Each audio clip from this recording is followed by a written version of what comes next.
Assalamualaikum warahmatullahi wabarakatuh.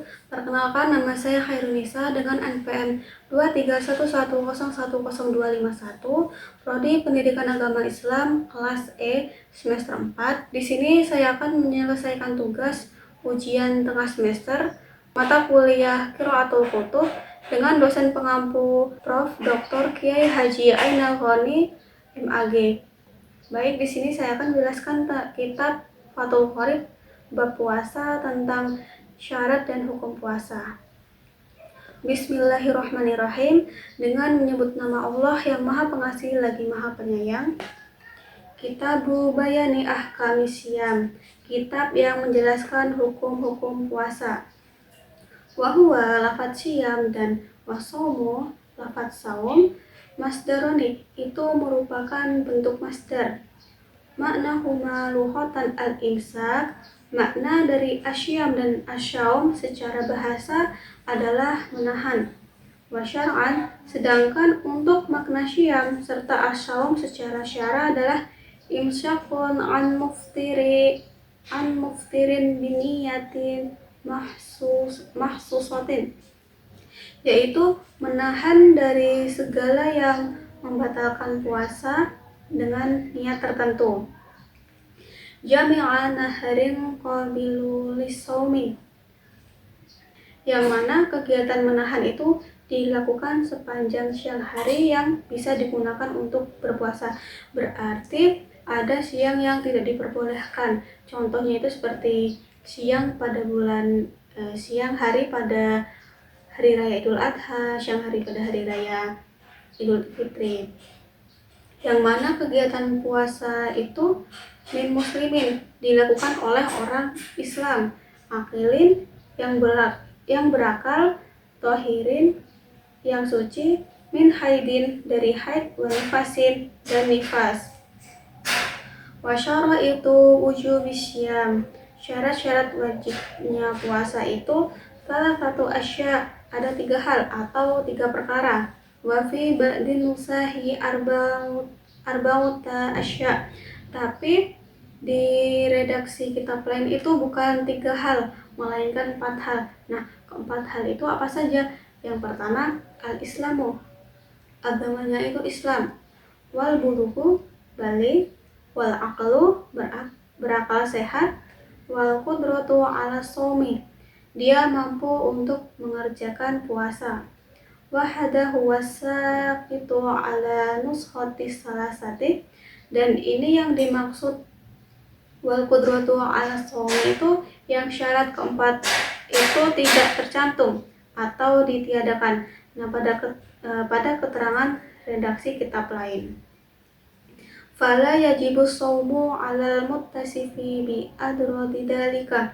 Dengan demikian maka berpuasa tidaklah wajib dikerjakan bagi orang-orang yang mempunyai ciri-ciri bertentangan dengan syarat-syarat di atas tersebut.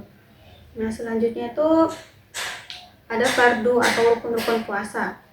Wa faraidu shaumi arba'atu asya. Fardu atau rukun-rukun puasa itu ada 4 hal atau 3 perkara. Ahaduha, yang pertama adalah an-niyah, yaitu niat. Bil qalbi, niat itu letaknya di dalam hati. Fa in kana shaumu fardhan karamadana aw nazran. Jadi niat itu letaknya di dalam hati. Jika seseorang itu berpuasa fardu seperti Ramadan atau nazar, fala budda min iqa'in niyah, maka harus meyakinkan niat dalam hatinya. Lailan, pada waktu malam hari. Jadi puasa wajib Ramadan maupun nazar macamnya ini maka harus niatnya pada malam hari dalam hati. Wa yajibu takhinu fi shaumil fardi Ramadan, orang yang ingin berpuasa wajib harus menghafalkan puasa apa yang mau dipuasakan besok. Kalau nazar puasanya nazar apa, atau kalau nazar itu nazar terus kalau fardu sebutkan fardu apa seperti Ramadan, atau sebutkan segala macamnya. Nah, sebagai contoh, wa aqlamu niyati shaumihi ayyakula syahsu, Sebagai contoh yang namanya ta'yin seperti kita lafalkan setelah sholat tarawih setiap tahunnya. Kita melafalkan takyin niatnya. Biasanya kita melafalkan nawaitu shauma ghadin an ada infardi syahri Ramadan hadihi sanati lillahi ta'ala. Nah, kalau seandainya puasa yang kita niatkan puasa nazar, maka disebutkan karena nazar. Kemudian yang kedua adalah wasani al-imsaku anil akli wasyurbi. Yang kedua adalah menahan dari makan dan minum, baik makan itu sedikit atau minum pun itu sedikit. Jadi menahan makan dan minum maupun sedikit. Fa'in kana nasyian au jahilan lam yuftiru. Namun jika seseorang makan atau minum dalam keadaan lupa atau karena ketidaktahuan atau belum tahu hukumnya, maka puasanya itu tidak batal. In kana kirba ahdin fil Islam au nasya al-ba'idan anil ulama'i wa illal aftar. Jika orang tersebut masih dekat saatnya atau dia itu baru memeluk agama Islam atau baru masuk Islam atau mu'alaf, atau yang hidup jauh dari ulama dan tidak tahu hukum agama, itu puasanya tidak batal karena tidak tahu. Tapi jika bukan karena alasan tersebut, maka puasanya itu batal. Kemudian yang ketiga, wasalisu al-jima'u, yaitu bersetubuh amidan yang disengaja pada siang hari.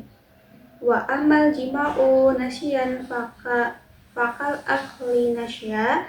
Adapun hubungan badan dalam keadaan lupa, hukumnya itu sama halnya makan dalam keadaan lupa. Warrabi'u ta'amuddu qoi. Yang keempat yaitu sengaja muntah. Falau khalabahu qai'u lam yabtul shaumuhu. Maka orang yang berpuasa kemudian sengaja muntah, maka puasanya batal. Namun jika muntah itu keluar dengan sendirinya tanpa disengaja atau tidak dapat ditahan itu, maka puasanya itu tidak batal.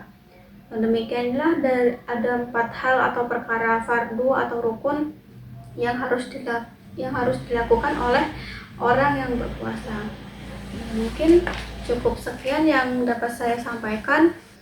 Apabila ada salah kata atau salah baca, mohon dimaafkan. Saya akhiri. Wassalamualaikum warahmatullahi wabarakatuh.